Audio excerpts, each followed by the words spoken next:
Em 1997, cientistas captaram um som vindo do fundo do oceano, um som tão potente que foi ouvido a mais de 5.000 quilômetros de distância. Um som que não deveria existir. Eles chamaram de bloop, e quando analisaram, perceberam algo impossível era biológico. Algo vivo tinha feito aquele som. Algo maior do que qualquer criatura conhecida. Muito maior. E então, em 2012, o som parou. Não porque a criatura morreu, mas porque ela terminou de acordar. Textos de 4.000 anos atrás já sabiam o nome dela, Leviatã. E esses mesmos textos dizem que quando Leviatã acorda, não é para destruir o mundo. É porque o mundo já está terminando. Ela é o relógio. E o alarme acabou de tocar. No quinto dia, Deus criou os animais do mar e criou Leviatã. Mas Leviatã não era como os outros animais. Não foi criada para povoar os oceanos. Não foi criada para fazer parte do ecossistema. Leviatã foi criada como um marcador, um relógio vivo no fundo do oceano. Textos sumérios de 2600 a.C. mencionam Tiamat, a serpente primordial das águas profundas. Não a descrevem como monstro ou demônio. Descrevem como a guardiã do ciclo final. Textos ugaríticos de 1400 a.C. chamam de Lotã, a serpente enroscada nas fundações do mundo, e dizem claramente, quando Lotã se desenrolar, o tempo terá acabado. Os hebreus chamaram de Leviatã, e descreveram não como inimiga de Deus, mas como criação deliberada. Uma criação com data de validade, uma criação que deveria despertar quando chegasse a hora. Leviatã não é um dragão, não é um demônio, não é uma aberração. Leviatã é a representação física do oceano consciente. Textos antigos descrevem assim: quando Deus separou as águas nos primeiros dias, Ele não apenas moveu água de um lugar para outro. Ele deu às águas uma forma, uma consciência, uma vontade, e essa consciência tinha um nome, Leviatã. Por isso, ela é tão grande, porque não é apenas um animal gigante. É literalmente o oceano tomando forma de serpente. Cada movimento dela cria correntes, cada respiração cria marés, cada batida do seu coração causa tsunamis. Mas não aleatoriamente, com propósito, mantendo o equilíbrio entre água e terra, mantendo os oceanos em seu lugar, mantendo o mundo funcionando, até chegar a hora de parar. O épico babilônico Enuma Elish, de 1800 a.C., descreve Tiamat como a mãe primordial das águas salgadas. Não a descreve como maligna, descreve como necessária. Diz que Tiamat foi dividida ao meio. Metade se tornou o céu, metade se tornou o oceano. Mas textos marginais, os que não entraram na versão oficial, dizem algo diferente. Dizem que Tiamat não foi dividida, foi adormecida, enroscada no fundo do abismo, esperando até que o céu e a terra precisassem ser unidos novamente. Quando isso acontecesse, Tiamat acordaria, subiria à superfície e enfrentaria aquele que representa a terra. Tabletes encontrados em Ugarit descrevem Lotã como serpente de múltiplas cabeças que vive nas profundezas, mas não a descrevem como inimiga. Descrevem como a que aguarda o chamado final. Um dos textos diz literalmente: quando a terra tremer e o que dorme debaixo acordar, Lotã o virá e subirá das águas para encontrá-lo.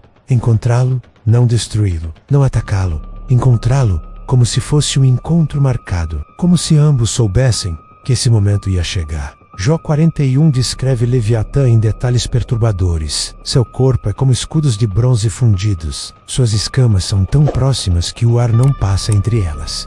Fogo sai de sua boca. Fumaça sai de suas narinas. Quando se levanta, os anjos tremem. Mas a parte mais importante está no final. Nada na terra se compara a ela. Criatura sem medo. Ela olha com desdém para tudo que é altivo. É rainha sobre todos os orgulhosos. Rainha, não monstro, não demônio. Rainha, com autoridade, com papel.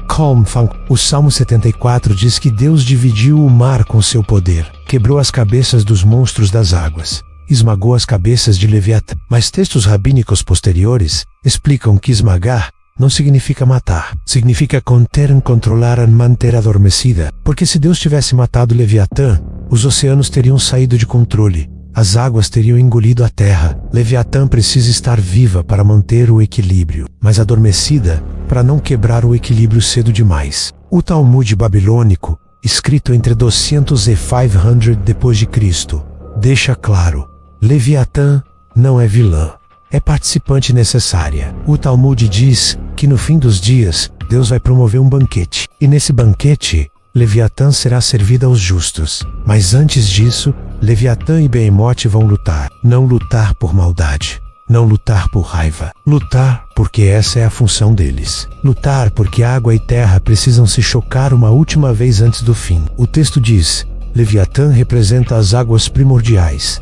Behemoth representa a terra primordial. Quando os dois se encontrarem, será o retorno ao estado anterior à criação, o caos original. E então Deus criará tudo novamente. Em 1997, a NOAA captou um som no fundo do Oceano Pacífico. Um som ultrapotente, detectado a mais de 5.000 quilômetros de distância. Um som que não correspondia a nenhum animal conhecido, que não correspondia à atividade vulcânica, que não correspondia a movimento de placas tectônicas. A gravação foi chamada de bloop, e você pode ouvi-la online até hoje. Quando cientistas analisaram o padrão sonoro, chegaram a uma conclusão perturbadora.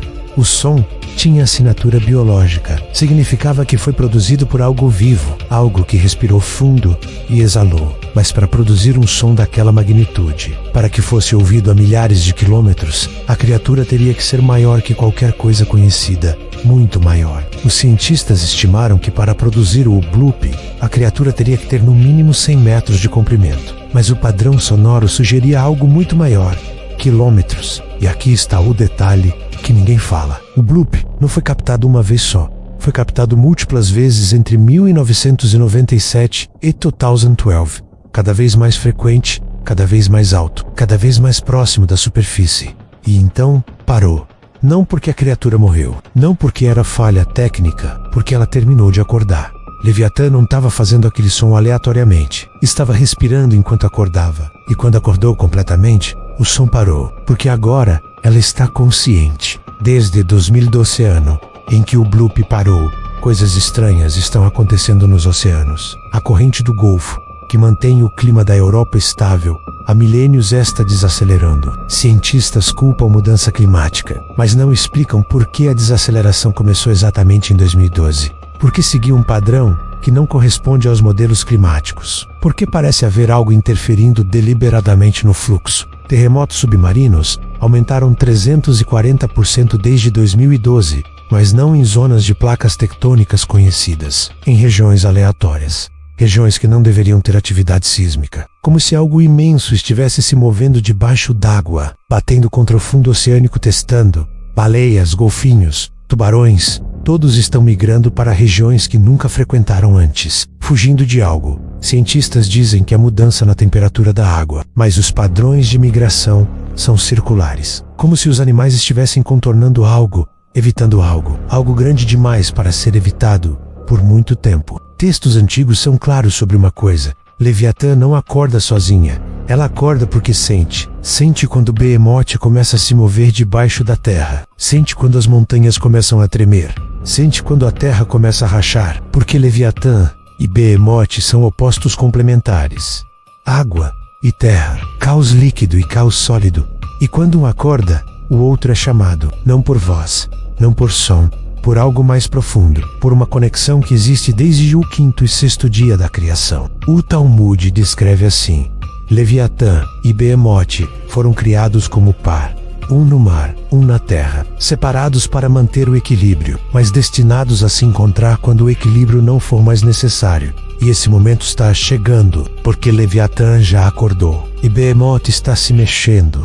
Leviatã acordada não significa que ela vai destruir cidades. Não significa que vai atacar navios. Significa que o relógio do mundo entrou na contagem final. Porque Leviatã não age por impulso, não age por fome, não age por raiva. Age apenas quando reconhece que chegou a hora. E textos de 4.000 anos atrás, todos concordam sobre que essa hora significa o retorno ao caos primordial. O desfazimento da criação. O encontro entre água e terra que vai refazer tudo. Leviatã não é inimiga da humanidade. Leviatã é indiferente à humanidade, porque a humanidade não importa no que está vindo. O que importa é o encontro, o confronto final entre as duas forças que Deus criou no começo. E quando Leviatã emergir completamente à superfície, quando seu corpo quilométrico se desenrolar do fundo do oceano, quando ela olhar para o horizonte e ver Behemoth emergindo da terra, aí o mundo vai entender que aquele barulho de 1997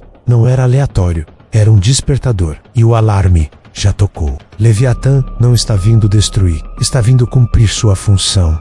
A função que esperou 6.000 anos para executar. E não há nada que possa pará-la, porque você não para um relógio quando o tempo acaba.